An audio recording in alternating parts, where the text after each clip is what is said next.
കഴിഞ്ഞ 9 വർഷമായി മുഖ്യമന്ത്രി പിണറായി വിജയന്റെ നേതൃത്വത്തിലുള്ള ഭരണമാണ് കേരളത്തിൽ നടക്കുന്നത്. നമ്മൾ ഓർക്കുന്നുണ്ടാവും, ഒന്നാമത്തെ ടേമിൽ എന്ന് വെച്ചാൽ 2016 മുതൽ 2021 വരെയുള്ള സമയത്ത് ഏതൊക്കെ രീതിയിലുള്ള പ്രതിസന്ധി ഘട്ടങ്ങളെയാണ് ആ ഗവൺമെൻറ് അതിജീവിച്ചത് എന്നുള്ളത് നമ്മൾ ഓർക്കുന്നുണ്ടാവും. എന്നാൽ ആ സർക്കാരിൻ്റെ അവസാന കാലഘട്ടത്തിൽ ഏകദേശം 10 മാസത്തോളം ഒരു ഗർഭകാലയളവിൽ നമ്മുടെ മുഖ്യധാരാ മാധ്യമങ്ങൾ ആകെ ചർച്ച ചെയ്തത് സ്വർണ്ണക്കള്ളക്കടത്തുമായി ബന്ധപ്പെട്ട വിഷയമായിരുന്നു. സ്വർണ്ണക്കള്ളക്കടത്ത് തീർച്ചയായിട്ടും ചർച്ച ചെയ്യേണ്ടത് തന്നെ മാധ്യമങ്ങൾ സ്വാഭാവികമായിട്ടും ചർച്ച ചെയ്യും. പക്ഷേ ആരാണ് സ്വർണം അയച്ചതെന്നോ ആർക്കു വേണ്ടിയിട്ടാണ് സ്വർണം കൊണ്ടുവന്നതോ എന്നുള്ള കാര്യമല്ല അന്വേഷിക്കാൻ മാധ്യമങ്ങൾക്കും അന്വേഷണ ഏജൻസികൾക്കും വലതുപക്ഷത്തിനും താല്പര്യം. പകരം ഈ സ്വർണ്ണക്കള്ളക്കടത്തിൽ എങ്ങനെയെങ്കിലും മുഖ്യമന്ത്രിയെയും കേരള സർക്കാരിനെയും അതേപോലെ തന്നെ അന്നത്തെ മന്ത്രിയായിരുന്ന KT ജലീലിനെയും അതേപോലെ തന്നെ സ്പീക്കറായിരുന്ന ശ്രീരാമകൃഷ്ണനെയൊക്കെ ഉൾപ്പെടുത്താനാവുമോ എന്നുള്ള രീതിയിലാണ് ഒരു 10 മാസത്തോളം നമ്മുടെ മുഖ്യധാര പത്രങ്ങളും ന്യൂസ് ടെലിവിഷൻ ചാനലുകളും ശ്രമിച്ചത്. അന്നത്തെ വാർത്തകളുടെ മനോരമ ചാനലിൽ വന്ന വാർത്തകളുടെ ഹെഡിങ്ങുകൾ മാത്രം ചെയ്ത് ഞാൻ അന്നൊരു യൂട്യൂബ് വീഡിയോ ചെയ്തിരുന്നു. അതിൻ്റെ ലെങ്ത്ത് ഈ കാരണം കൊണ്ട് തന്നെ കൂടിപ്പോയി. അത്രമേൽ വാർത്തകളാണ്. 90% വാർത്തകൾ അന്ന് മാധ്യമങ്ങൾ ചർച്ച ചെയ്തിരുന്നത്, ചർച്ചയും പകലിലൊക്കെ മാറി മാറി ചർച്ച ചെയ്തിരുന്നത് ഈ സ്വർണ്ണക്കള്ളക്കടത്താണ്. ആ സ്വർണ്ണക്കള്ളക്കടത്ത് ചർച്ച ചെയ്യുമ്പോൾ അവർ കൃത്യമായിട്ടൊരു കാര്യം പാലിച്ചു. ആ സ്വർണ്ണക്കള്ളക്കടത്തിൻ്റെ ആകെ കാരണക്കാർ കേരള സർക്കാർ ആണ് എന്നുള്ള രീതിയിൽ. യഥാർത്ഥത്തിൽ സ്വർണ്ണക്കള്ളക്കടത്ത് ഒരു കൈകാര്യം ചെയ്യേണ്ടത്, അത് അന്വേഷിക്കേണ്ടത് കേന്ദ്ര സർക്കാരിന് കീഴിലുള്ള അന്വേഷണ ഏജൻസികളാണ് എന്നുള്ളത് കൊണ്ടാണ് ഇതുമായി ബന്ധപ്പെട്ട അന്വേഷണം നടത്താൻ കേന്ദ്ര അന്വേഷണ ഏജൻസികളെ മുഖ്യമന്ത്രി കേരളത്തിലേക്ക് ക്ഷണിച്ചത്. എന്നാൽ അതേ മുഖ്യമന്ത്രിയാണ് പ്രതി എന്ന് വരുത്തി തീർക്കാനാണ് മാധ്യമങ്ങൾ ശ്രമിച്ചത്. ഈ വാർത്ത ഏതുവരെ തുടർന്നു? 2021 തെരഞ്ഞെടുപ്പ് നടക്കുന്ന വോട്ടർമാർ പോളിംഗ് ബൂത്തിലേക്ക് പോകുന്നത് വരെ ഈ വാർത്ത തുടർന്നു. അതോടെ അവസാനിച്ചു. അവരുടെ ദൗത്യം അവസാനിച്ചു. എന്തായിരുന്നു? ഈ അടുത്ത തെരഞ്ഞെടുപ്പ് 2021 തെരഞ്ഞെടുപ്പിൽ ഈ ഒരിക്കൽ കൂടെ ഇടതുപക്ഷം അധികാരത്തിൽ വരാതിരിക്കാനുള്ള ഗിമിക്കിൻ്റെ ഭാഗമായിരുന്നു സ്വർണ്ണക്കള്ളക്കടത്ത്. എന്നാൽ ജനങ്ങൾ അവർക്ക് അനുഭവവേദ്യമായ കാര്യങ്ങൾ വിലയിരുത്തിക്കൊണ്ട് വീണ്ടും ആ സർക്കാരിനെ പ്രതിസന്ധി ഘട്ടങ്ങളിൽ നിരവധിയായ പ്രശ്നങ്ങളുണ്ടായിട്ടും കേന്ദ്ര സർക്കാരിൻ്റെ വരിഞ്ഞുമുറുക്കലുണ്ടായിട്ടും ആ പ്രതിസന്ധികളെ ആകെ മറികടന്നുകൊണ്ട് ജനങ്ങളെ ചേർത്ത് വെച്ചുകൊണ്ട് സർവ്വമേഖലയിലും സാധ്യമായ വികസന പ്രവർത്തനങ്ങൾ നടത്തിയ ആ സർക്കാരിനെ വീണ്ടും തിരഞ്ഞെടുക്കാൻ ജനങ്ങൾ തീരുമാനിച്ചു, കൂടുതൽ സീറ്റും വോട്ടും നൽകിയിട്ട്. ഇപ്പോൾ ആ രണ്ടാം പിണറായി സർക്കാർ 4 വർഷം പിന്നിടുന്നു. അതിൻ്റെ ആഘോഷങ്ങൾ നടക്കുകയാണ്. ഇപ്പോൾ യുദ്ധത്തിൻ്റെയും മറ്റു ചില കാര്യങ്ങളുടെയൊക്കെ പശ്ചാത്തലത്തിൽ തൽക്കാലം ആഘോഷങ്ങൾ നിർത്തിവെച്ചു എന്നാണ് ഞാൻ മനസ്സിലാക്കുന്നത്. എന്തായാലും ഈ 4ാം വർഷം പിന്നിടുമ്പോഴും മാധ്യമങ്ങളും പ്രതിപക്ഷവും ഇതേ രീതി തന്നെ, കഴിഞ്ഞ 5 വർഷം മുമ്പുള്ള അതേ രീതി തന്നെ തുടരുന്നു.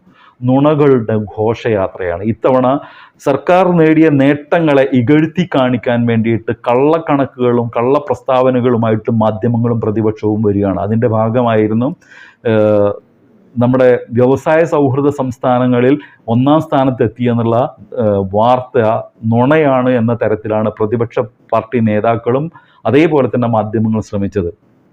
ശശി തരൂർ അടക്കം വിശ്വസിച്ച ഒരു കാര്യത്തെ നുണയാണ് എന്ന തരത്തിൽ അവതരിപ്പിക്കാൻ ശ്രമിച്ചപ്പോഴാണ് നമ്മൾ മാധ്യമങ്ങളെ വിട്ട് AI സംവിധാനങ്ങളെ ആശ്രയിക്കാൻ തീരുമാനിച്ചത്.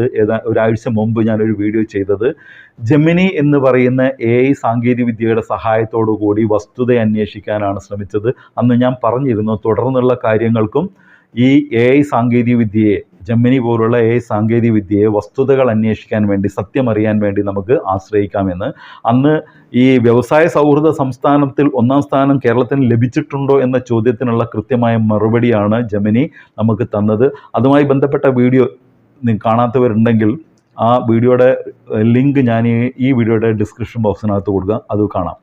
ഇന്ന് കഴിഞ്ഞ 9 വർഷമായി തുടരുന്ന പിണറായി ഭരണത്തിൻ്റെ കീഴിൽ കേരളം ആർജിച്ച നേട്ടങ്ങളെക്കുറിച്ച് നമുക്കൊന്ന് ജെമിനിയോട് ചോദിക്കാം. മുഖ്യമന്ത്രി പിണറായി വിജയന്റെ കീഴിൽ കഴിഞ്ഞ 9 വർഷമായി കേരളം ആർജിച്ച നേട്ടങ്ങൾ എന്തെല്ലാമാണെന്ന് വിശദീകരിക്കൂ. പിണറായി വിജയന്റെ നേതൃത്വത്തിലുള്ള കേരള സർക്കാർ കഴിഞ്ഞ 9 വർഷത്തിനുള്ളിൽ നിരവധി നേട്ടങ്ങൾ കൈവരിച്ചിട്ടുണ്ട്. ആരോഗ്യ മേഖല. കേരളത്തിലെ ആരോഗ്യ മേഖലയിൽ വലിയ പുരോഗതിയുണ്ടായിട്ടുണ്ട്.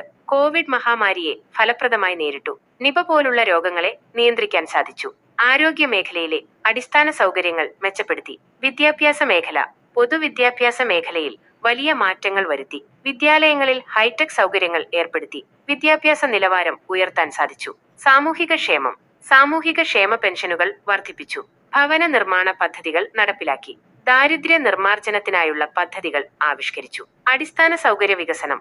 ദേശീയപാത വികസനം അതിവേഗത്തിൽ പുരോഗമിക്കുന്നു. കൊച്ചി വാട്ടർ മെട്രോ പോലുള്ള പദ്ധതികൾ നടപ്പിലാക്കി. കെയർ പോലെയുള്ള പദ്ധതികൾ ആവിഷ്കരിച്ചു. ഗെയിൽ പൈപ്പ് ലൈൻ പദ്ധതി പൂർത്തീകരിച്ചു. വ്യവസായം. സംസ്ഥാനത്ത് വ്യവസായ സൗഹൃദ അന്തരീക്ഷം സൃഷ്ടിച്ചു. സ്റ്റാർട്ടപ്പ് സംരംഭങ്ങൾക്ക് പ്രോത്സാഹനം നൽകി. സംസ്ഥാനത്ത് IT മേഖലയിൽ വലിയ വളർച്ചയുണ്ടായി. പ്രകൃതി ദുരന്തങ്ങൾ. പ്രളയങ്ങളെയും മറ്റ് പ്രകൃതി ദുരന്തങ്ങളെയും ഫലപ്രദമായി നേരിട്ടു. പുനരധിവാസ പ്രവർത്തനങ്ങൾ കൃത്യമായി നടപ്പിലാക്കി. ഭൂമി പ്രശ്നങ്ങൾ. ഭൂമിയില്ലാത്ത പാവപ്പെട്ടവർക്ക് പട്ടയം നൽകി.